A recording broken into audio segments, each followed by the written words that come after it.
Nah, ikhwan akhwat fillah, di tengah posisi PKS seperti itu, sudah barang tentu ada pihak-pihak yang tidak siap berkompetisi secara sehat, secara fair. Maka mereka akan terus menciptakan stigma-stigma tentang PKS, fitnah-fitnah tentang PKS. Sampai hari ini saya sering katakan, PKS selalu difitnah dengan dua stigma, yaitu pertama stigma keagamaan, seolah PKS ini hadir di Indonesia tercerabut dari akar Islam mainstream di negeri ini, seolah-olah kita datang dari planet lain membawa ajaran Islam yang lain. Kita katakan PKS lahir dari bumi pertiwi, semuanya adalah anak-anak dari tokoh-tokoh agama mainstream yang ada di negeri ini. Kader PKS adalah anak-anak yang lahir dari kalangan NU, dari kalangan Muhammadiyah, Persis, NW, dan sebagainya. Kita tidak ada yang lahir dari rahim yang lain kecuali dari rahim pergerakan Islam yang ada di negeri ini. Allahu Akbar. Fitnah yang kedua adalah stigma yang kedua, stigma kebangsaan kepada kita. PKS ini punya hidden agenda, PKS ini belum 100% mencintai negeri ini.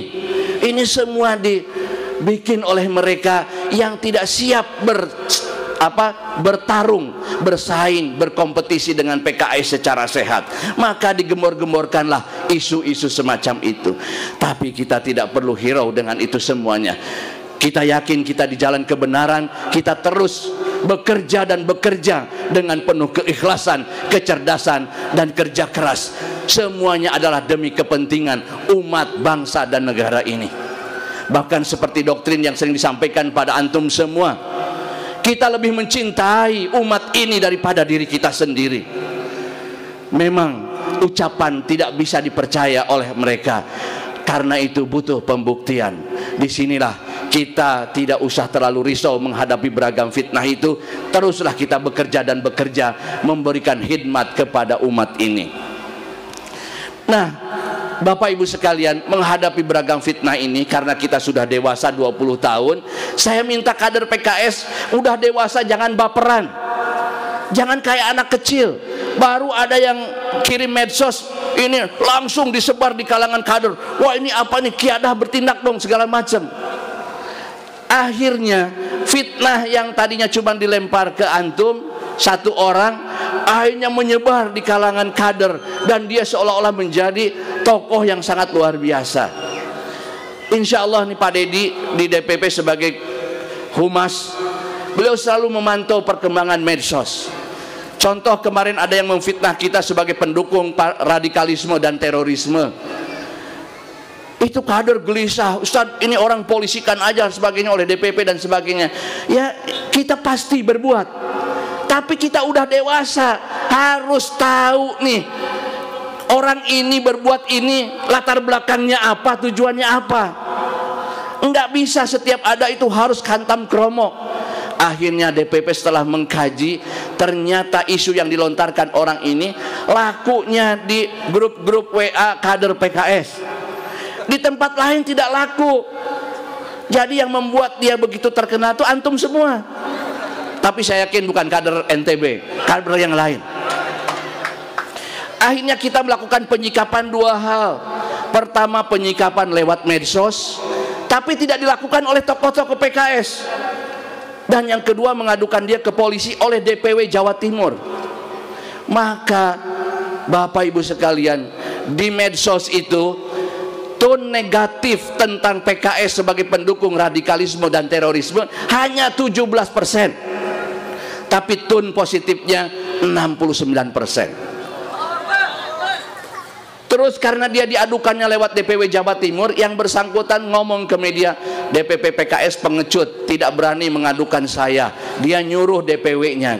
Rupanya dia itu punya maksud ingin diadukan oleh DPP supaya dia sejajar dengan DPP. Mana mau kita kan? Itulah cara penyikapan orang dewasa, tidak main hantam kromo. Dengan begitu usia isu itu tidak lebih dari 5 hari. Cuma 5 hari saja isu itu berkembang, setelah itu isu itu tidak ada.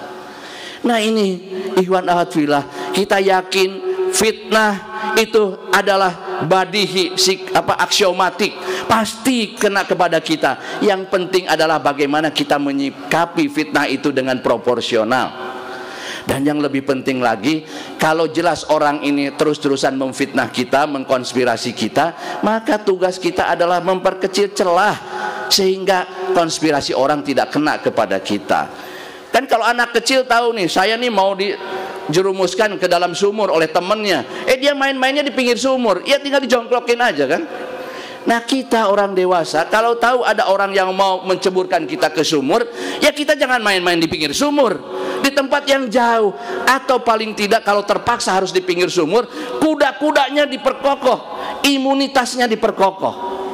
Ini cara orang dewasa menyikapi adanya konspirasi dan fitnah-fitnah itu. Nah, saya minta kader-kader PKS bisa menyikapi ini dengan kedewasaan. Kita sudah umur 20 tahun, malu dong sama yang masih anak-anak ya.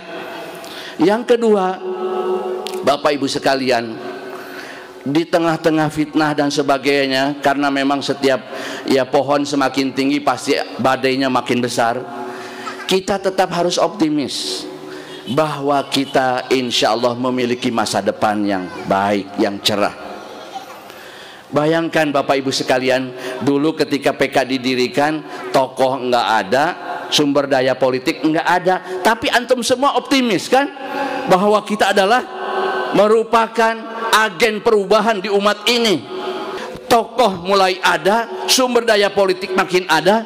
Masa sekarang kita pesimis? Dulu tidak punya apa-apa optimis, sekarang harus lebih optimis daripada 20 tahun yang lalu ya. Allahu Akbar. Ini harus dibangun optimisme ini.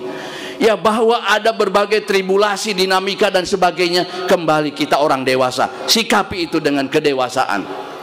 Tapi ini tidak boleh kemudian menurunkan optimisme kita. Kita harus terus optimis, tidak boleh pesimis. Dulu kita mendirikan partai dengan ketiadaan tokoh dan sumber daya. Kenapa kita optimis? Karena sejak awal PKS punya modal yang tidak dimiliki partai lain. Modal PKS yang utama adalah tarbiyah, kaderisasi. Nah, hari ini kalau kita hilang modal dasar kita, kaderisasi kita melempem, patut kita pesimis. Karena itu, dalam kesempatan ini saya ingin menghimbau pada antum semuanya.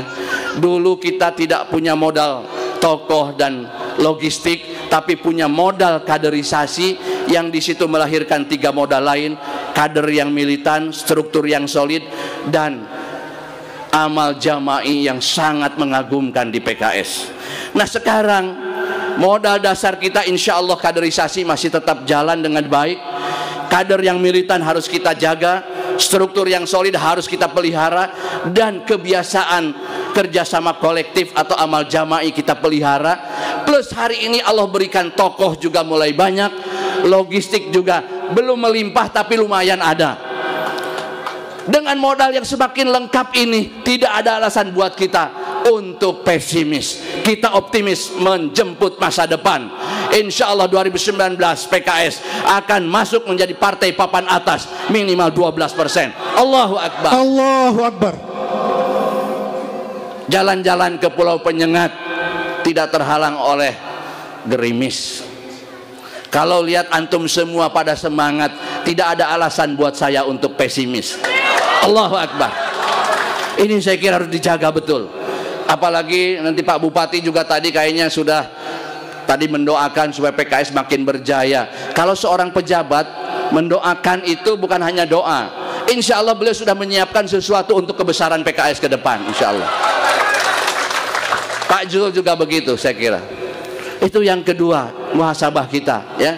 Jadi saya tidak mau ada kader PKS di sini pesimis. Kita optimis. Semua tribulasi yang ada kita hadapi dengan kedewasaan. Ya. Yang ketiga, muhasabah kita yang ketiga. Karena kita optimis, usia 20 tahun tercapai, peran kita juga luar biasa. Maka yang ketiga, kita harus yakin bahwa kita pada waktunya insya Allah akan memimpin Indonesia ini. Allahu Akbar. Tetapi untuk bisa memimpin Indonesia ini memang tidak semata-mata semangat. Kita perlu ada attitude, performance kita yang membuat masyarakat Indonesia merasa nyaman, merasa teduh di bawah kepemimpinan kader-kader PKS. Nah, di sini saya sering sampaikan, kader PKS itu kalau masalah kepedulian nggak ada yang bisa mengingkari. Ada musibah di mana saja pasti yang paling pertama datang, melebihi kecepatan BNPT, PKS sudah ada di situ. Saking kader PKS itu cepat banget, teman di DPR ada yang bergurau, PKS ini jangan-jangan punya jadwal musibah bencana, karena dia paling tahu duluan gitu. Mereka mau mencoba lebih dulu dari kader PKS, nggak bisa. Kader PKS sudah ada di situ. Jadi kalau bab kepedulian, kader PKS sudah diakui. Tapi ada satu hal yang kader PKS ini sekarang masih menakutkan orang, yaitu tata cara berkomunikasi dengan orang lain, terutama lewat media sosial.